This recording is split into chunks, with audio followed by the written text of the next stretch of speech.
So we're back with another video, and today we are going to be it's the Esperance show, and we're going to be doing some interviews, and we're here with Spotty's Mechanical today. So thanks very much for inviting us to come here, and we're going to be doing walk around. I'm currently in the Hardi sprayer, so yeah. My name's Drew, and I'm the part of what's up behind the gate, and this is Kev from Hardi, and we're going to be chatting about a self-propelled sprayer today. So what's your role in Hardi, Kev? Yeah, so I'm Kevin from Hardi. I'm the product specialist for WA, based down in Darkin. I've been with Hardi for 8 years now, I believe. Yeah. So my main role is obviously installing, setting up and starting up all the new machinery to the dealers, supporting dealers, farmers and all that around the state. Okay. So yeah. So what are we looking at here today? So behind us here is the new Mally Sarator. It's the 7,000 litre. Yep. So on this one here we've got the 36.5 metre boom, aluminium boom. She's been out for 3 years now. Yep. It's an updated model from our previous Sarator, and yeah. Okay. And what are some of the features of this machine? So some of the key features, obviously we took a lot of input from previous owners from previous machinery. Yep. So we took a lot of feedback from previous owners of the machinery. So a few things is the Hive system, so Hardi Integrated Vehicle Experience. So we got our main screen here for the fuel station. So the main purpose was to make the machine easy to use. So nice and simple for any operator to come in and be able to use it. Yep.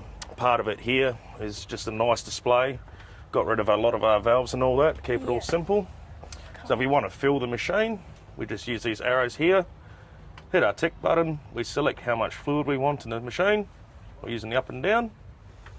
If we're using flexi in or anything like that, we can change our specific gravity. Yep. Once that's in, and then comes up with our fluid diagram. So now we can use our buttons on the side, we can turn our main product pump on and off, we can turn our fresh water pump on, and once it's full it'll automatically shut down and you're ready to rock and roll. So that all shows you where the product's going? Yeah, correct. So you'll see on the side here, we hit this button here, it gives you a nice diagram of where the fluid's actually going through the machine. So that's coming through here and going up correct. to the rinse tank.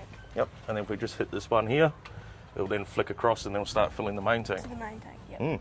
Okay. So, what's the parts and where's it built at? Yeah, so the machine, we have a factory in Adelaide, it's Cavan in South Australia.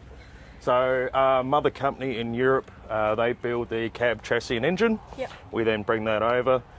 We install the tank and a lot of the frameworks, a lot of the steel work you see in black is all manufactured in Adelaide. Yep. The tank is manufactured in Clear. Yep. It's a 7,000 litre tank, and also you got a 450 litre rinse tank on the back. Okay. The boom itself, so that's a Pommier boom, so that's another partnership company that we've got over in Europe.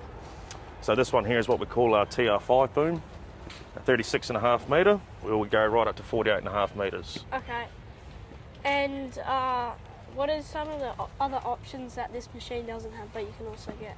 So fluid system we got on here, so this is what we're a standoff active air.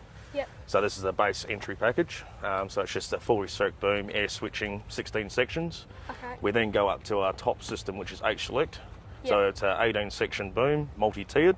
Yep. So it gives you a speed range from say 3 k's an hour right up to 30 k's an hour whilst maintaining your rate. You also get droplet control, turn compensation and all that. Minimal electrics, which is a real key factor. So a lot less parts on the boom just by using air to switch. Okay. So I guess we'll have a look up in the cab. Yeah. What?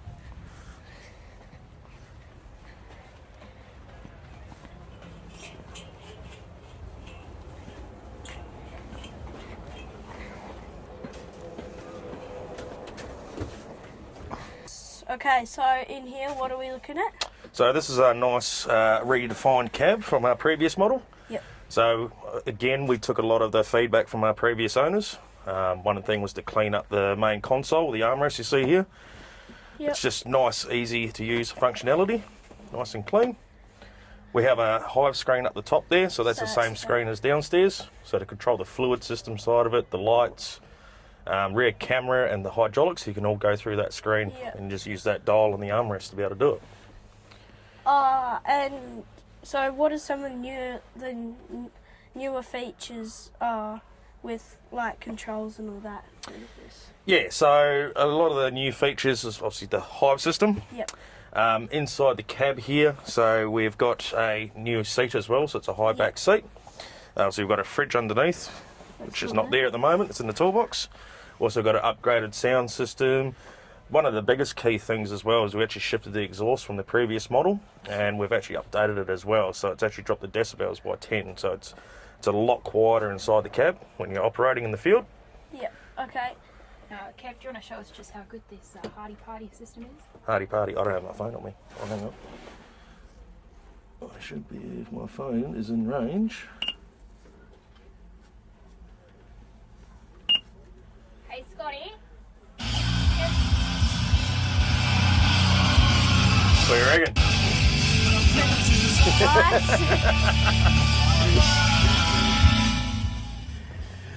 So what are our controls on this screen? Obviously this is the top con. Yep. But you can change it to fit your system. Correct, yeah, so we come standard with the Topcon screen, but we're fully isobus, so you can put in whatever screen you want. A lot of our machines, they'll either run John Deere or Trimble or anything like that. Yep. We run Soul Steer in the machine as well, so you can pretty much put in any steering package that you want. So pretty much we're flexible to tailor whatever customer needs. So you just need to put, you don't have to have any harnesses or any of that, you can just pod straight in? That's right, yep. Yep. So what are the controls on here? What does all this here do? So on your front dial here, so that's obviously controls the hive screen, the hive system. So just here. your front dial's here, so that controls the screen up the top. Just here. Yep. Controls there. What is this joystick? So everything on the grip, so this is your hydrostat for your drive, so you got forward and back. Okay. On the grip here itself, you got your buttons for your boom tilts up and down. So is that? It's your left hand boom, raise and lower. Right hand. This is auto steer, I think. So that one there is your master enable to turn the spray on and off. Oh. Yep. Yeah. On the back there's actually a toggle button. So that there gives you auxiliary functions. So you could change it. Yeah, so you got more inputs in the button. So if you hold that back button and then hit that, that'll engage your auto steer. Oh, like that. Yep. And then you can turn your fence jets on and off, enable your auto height, so everything's all done on the grip. And this is for boom height? Yeah, so you can lift your boom up and down, and if you hold the button at the back, you can also increase and decrease the engine RPMs. Oh, yeah. So instead, where's that normally happen at? So, yeah, you got that dial wheel there for your engine RPM. So is that where it always happens at? Yep. Oh, okay. Or you can actually use this dial here, so you can actually rotate that left and right. Don't worry about that. That's just because the engine's on? Yep. Process the battery. So you can use that knob here, you can actually rotate that left and right, and that'll increase and decrease the engine RPMs. Oh, yeah. And you can also lift up your boom up and down with that dial as well. Okay, and then this here is the boom. This is the engine control? Correct, yep. So that's the Danfoss screen. Yep. So that there is what controls the engine management side of things, and also the transmission management side of it. Yeah, okay. So that's just like all the specs for like what the engine's doing and That's running right. it? Yep. Yeah. So all your main engine information that you want, so charge pressure, oil pressure, coolant temperature and all that, you can all be displayed on that screen. Yep. So what's these style here? So that knob there, so that is your drive selector. So at the moment you're in park. We have 4 other modes. So the first notch will put you into road mode. So that'll automatically set the engine RPMs depending on how much stick you give it going forward. Yeah, okay. So right up to 50 k's an hour. The next one is field mode. So that will limit up to 30 k's an hour, and then you preset your engine RPM, so that's for when you're in field operation. Okay. The next 2 is hill climb and hill descent. So these 2? Yep. So hill climb mode actually gives 60% drive to the rear and 40 to the front. Okay. So if you're in like real sticky situations or boggy sandy areas, it actually helps push the machine along and gives you a bit more go. Get it going off a bit better. Yep. Okay. Oh, and what's this paddock mode button for? So paddock mode, so that's just your safety lockout for your auto steer. Yep. So once you're in the paddock, you can enable that button. That'll wake up your auto steer, so then you're ready to rock and roll. And how does what are the lights like and all the other controls? Yeah, so the lighting package that we put on the machine, a lot of people were saying we didn't have enough lights on the machine. Yep. So we sort of went a bit overboard and got a full steady light package on it. So you got the two lights up the top, big light bar at the front. Yeah. Some of the lights that you'll want to get to straight away is just on the switch up here. Yeah. And also there. Yep. On the hive screen there, so if you dial this back and we go to lights, so press the number 2 button. So then you can turn on your light bar and all your other lights on the screen there as well. Just by how? So you can either push that dial up and that'll turn them all on, or and then pull it down and it'll turn it off again, or you can individually turn on each light as well. like on each selecting. Yeah. Okay. Yep. And that obviously that's your aircon control. Aircon control, radio. During the pre-delivery, obviously the dealer will install the two-way and any other features that the customer would want. Yep. So what are the wheels and what's the go with them? Yeah, so we run the 480 tyres, so 480 70R54s off the top of my head, or 50s. So they're a standard tyre. You can go from 480s, 520s, and then I think up to 610s off the top of my head. Yeah. Okay. So most people run the 480s to 520s. It's a good all-rounder for in-crop as well as out-of-crop. So. Okay. And what is our engine horsepower? So yeah, Cummins engine, 6.7 litre. It's pumping out 300 horses. Okay. So yeah. Thanks very much. Hoping to get a demo or something sorted out. Sounds good. Definitely have to do that one day. Nice.